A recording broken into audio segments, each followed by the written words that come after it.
আসসালামু আলাইকুম। তৃতীয় পর্বে মূলত ইরানের করণীয় এবং ইরানের সংবিধান এবং মুসলিম বিশ্ব তাদের করণীয় এবং তাদের সংবিধান ইত্যাদি বিষয়গুলো নিয়ে মূলত আলোচনা করব। যদিও ইরান দ্বন্দ্বে লিপ্ত, গত পর্বে বিষয়টি নিয়ে আলোচনা করেছি, কিন্তু ইরানও মূলত যুদ্ধ বড় আকারে কোনো দ্বন্দ্ব চায় না।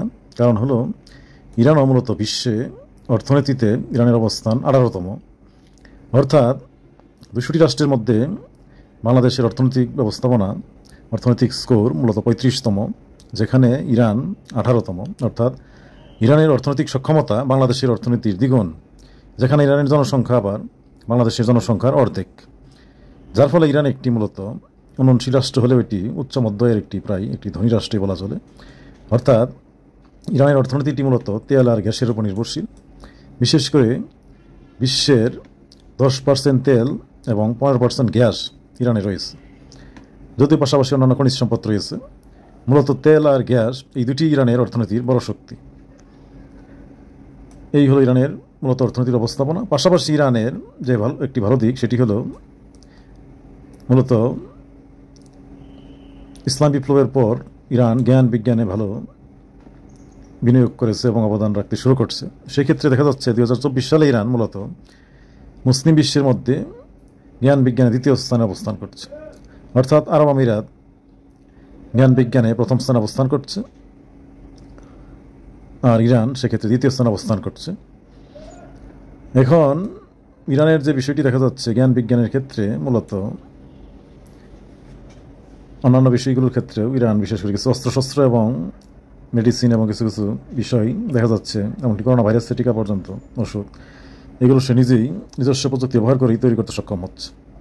আবার আরব আমিরাত বা অন্যান্য মুসলিম রাষ্ট্রগুলো মূলত জ্ঞান বিজ্ঞান গবেষণা করলেও মূলত ইউরোপীয় জ্ঞানটি মূলত ধার করে এক প্রকার অ্যাসেম্বল সিস্টেম বা এটি ইনস্টল করার মাধ্যমে কার্যক্রম পরিচালনা করে যাচ্ছে, যেটি বড় এক ধরনের ইনোভেশন ক্ষেত্রে মুসলিম বিশ্ব বর্তমানে খুবই দুর্বল অবস্থায় আছে। এই ক্ষেত্রে ইরান অবশ্য কিছু ক্ষেত্রে অগ্রগতি দেখাচ্ছে, যদিও তুরস্ক সহ কিছু দেশ কিছু কিছু ক্ষেত্রে সামরিক বা বেসামরিক কিছু ক্ষেত্রেও সাফল্য দেখাচ্ছে।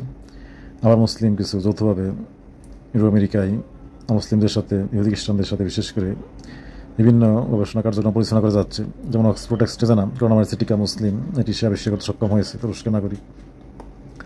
যাই হোক, ঠিক একই অবস্থা ইউরোপ আমেরিকাও মূলত ইহুদি খ্রিস্টান অধ্যুষিত রাষ্ট্রগুলো মূলত আরব রাষ্ট্রগুলোর তেল ক্ষেত্রে এবং গ্যাস ক্ষেত্রে বড় ধরনের বিনিয়োগ করেছে। তাদেরই মালিকানাধীন কোম্পানিগুলোই তারা মূলত আবিষ্কার, এর রক্ষণাবেক্ষণ, এর উত্তোলন, বাজারজাতকরণ ইত্যাদি সকল ক্ষেত্রে তারা মূলত নির্ভরশীল। অর্থাৎ তাদের অর্থনীতির বড় একটি অংশ আরব দেশের তেল এবং গ্যাস ইত্যাদি বিনিয়োগ থেকে এবং ইনভেস্টমেন্ট থেকে আসতেছে। পাশাপাশি এসব দেশের অর্থনৈতিক ব্যবস্থাপনা অর্থনীতির একটি বড় অংশ মূলত ইউরোপ আমেরিকার খেলাধুলা সেক্টর থেকে শুরু করে বিভিন্ন সেক্টরে বিনিয়োগ রয়েছে। অর্থাৎ ইউরোপ আমেরিকাও মুসলিম রাষ্ট্রগুলোও এক প্রকার মুসলিম রাষ্ট্রগুলোর উপর নির্ভরশীল। এমনকি চীন, ভারত, রাশিয়া পর্যন্ত বিশেষ করে শ্রমবাজার থেকে শুরু করে তেল গ্যাস ইত্যাদির উপর আরব রাষ্ট্রগুলো এবং মুসলিম রাষ্ট্রগুলোর উপর এক প্রকার নির্ভরশীল। অর্থাৎ মুসলিমদের মতো অমুসলিম বিশ্ব তথা ইউরোপ আমেরিকা, ভারত, চীন, রাশিয়া চাইলেই অমুসলিম ইহুদি রাষ্ট্র বিশেষ করে ইসরায়েলকে চাইলেই তারাও একই রকম সাহায্য সমর্থন দিতে পারছে। কারণ ইসরায়েল প্যালেস্তাইন রাষ্ট্র দখল করেছে, প্যালেস্তাইনের ভূখণ্ড দখল করে এখনও মানুষ হত্যা করে যাচ্ছে। কিছুদিন আগে 50,000 হত্যা করে ফেলেছে যুদ্ধের মাধ্যমে, ঘরবাড়ি সব ধ্বংস করে দিয়েছে। যার ফলে মুসলিম এমনকি আরব রাষ্ট্রসহ প্রায় সেখানে তারা প্রথম দিকে যুদ্ধ পর্যন্ত করেছে, বিশেষ করে প্যালেস্তাইন স্বাধীন রাষ্ট্র তৈরি করার জন্য। যার ফলে মুসলিম জনসংখ্যা এবং মুসলিম রাষ্ট্রগুলো স্বাভাবিকভাবেই ইউরোপ আমেরিকা সহ মুসলিম রাষ্ট্রগুলো মুসলিম বিশ্ব তারা সমর্থন দিলে ইসরায়েলকে এসব কার্যক্রমে কোনো অবস্থাতেই মুসলিম রাষ্ট্রগুলো খুশি থাকবে না, অসন্তুষ্ট হবে এবং মুসলিম বিশ্বের উপর ব্যবসা বাণিজ্য এইসব ক্ষেত্রে সর্বত্র নির্ভরশীল হওয়ায় তারাও ইসরায়েলকে এই কার্যক্রমে সাহায্য করতে পারবে না, সমর্থন দিতে পারবে না। কারণ দ্বিরাষ্ট্রভিত্তিক সলিউশন এটি মতো জাতিসংঘের একটি আইনগত সলিউশন, জাতিসংঘ সেটি প্রণয়ন করেছিল।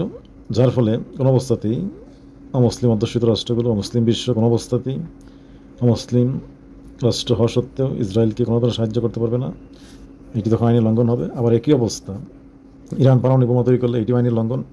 এক্ষেত্রে মুসলিম বিশ্ব ইরানকে সাহায্য সমর্থন প্রকাশ্যে বা অপ্রকাশ্যেও দিতে পারবে না। বড় আকার সাহায্য সমর্থন, নৈতিক সমর্থন থেকে শুরু করে দেওয়ার সুযোগ খুবই কম। অর্থাৎ সমস্যাটি খুবই জটিল। এই ক্ষেত্রে মূলত যে মৌলিক বিষয়টি দেখা যাচ্ছে সেটি হলো অর্থনীতি এবং আধ্যাত্মিক আপাতত উপস্থাপনায় মিল এবং অমিল থাকা সত্ত্বেও মুসলিম এবং অমুসলিম উভয়ই এই বিষয়টিতে, ইসরায়েল এবং প্যালেস্তাইন এবং ইরান এই বিষয়ে বড় ধরনের সাহায্য সহযোগিতা কাউকে করতে পারবে না। বিশেষ করে আইনগত এবং ব্যবসা বাণিজ্য, শাসনতান্ত্রিক উপস্থাপনা, বিশ্ব শাসন উপস্থাপনা ইত্যাদি বিষয়গুলোর কারণে। পাশাপাশি মূলত জাতিসংঘেরও একই মূলত লক্ষ্য এবং উদ্দেশ্য রয়েছে, মূলত সমস্ত সদস্য রাষ্ট্রগুলোকে নিয়ে বিশ্ব শান্তি প্রতিষ্ঠা করা, নিরাপত্তা নিশ্চিত করা এবং ধর্মীয় স্বাধীনতার পাশাপাশি সামাজিক উন্নয়ন এবং ঐক্যবদ্ধ করার মাধ্যমে মানবাধিকার রক্ষা করা, পাশাপাশি আইনের শাসন প্রতিষ্ঠা করা ইত্যাদি কাজগুলো বাস্তবায়ন করা, সমাজ ব্যবস্থাগুলোকে উন্নত করা। যার ফলে মূলত রাষ্ট্রগুলোর মধ্যে অর্থনৈতিক, সাংস্কৃতিক, সামাজিক ছোটোখাটো সমস্যা থাকলেও জাতিসংঘ প্রতিনিয়ত চেষ্টা করে যাচ্ছে এগুলোকে ঐক্যবদ্ধ করা যায়, সমস্যা দূর করে উন্নত করা যায় এবং মানবজাতিকে ঐক্যবদ্ধ করা যায়। একই রাষ্ট্রের মধ্যে, পৃথিবী রাষ্ট্রের মধ্যে এটিকে ঐক্যবদ্ধ করার প্রচেষ্টা অব্যাহত রয়েছে। যার ফলে মুসলিম অমুসলিম বিশ্ব বলে অত এরকম কিছু নেই। মূলত মানবজাতি এটি একটি জাতি যেটি জাতিসংঘের অধীনে পরিচালিত হচ্ছে এবং এটি প্রতিনিয়ত চেষ্টা করা হচ্ছে ঐক্যবদ্ধ করার, অর্থনৈতিকভাবে, সামাজিকভাবে এবং ধর্মীয়ভাবে, সাংস্কৃতিকভাবে, সর্বত্র আইনগতভাবে, অর্থাৎ একটি জাতি পরিণত করার সর্বাত্মক প্রচেষ্টা অব্যাহত রয়েছে। যার ফলে ধর্ম সংক্রান্ত হালকা কিছু ত্রুটি থাকার সত্ত্বেও, হালকা কিছু পার্থক্য থাকা সত্ত্বেও মুসলিম বিশ্ব নামে বড় ধরনের কোনো পার্থক্য নেই আলটিমেটলি। যার ফলে কোনো অবস্থাতেই এটি আলাদা একটি মুসলিম বিশ্ব বা মুসলিম বিশ্ব এইভাবে দুইভাবে বিভক্ত হয়ে মানবজাতি বা বিশ্বজাতি জনসংখ্যা, ইরান বা প্যালেস্তাইন বা ইসরায়েল বিশেষ কারোর পক্ষে বিশেষ ধরনের অবদান রাখবে, ভূমিকা রাখবে, এরকম সুযোগ খুবই কম। যার ফলেই দেখা যাচ্ছে মানবাধিকার লঙ্ঘন যেখানে হচ্ছে সেখানে মুসলিম উভয়ই, ইউরোপ আমেরিকা এবং সমস্ত পৃথিবী প্রতিবাদ করছে। একই রকম আইনগত অধিকার লঙ্ঘন হলেও সেখানেও প্রতিবাদ করতেছে।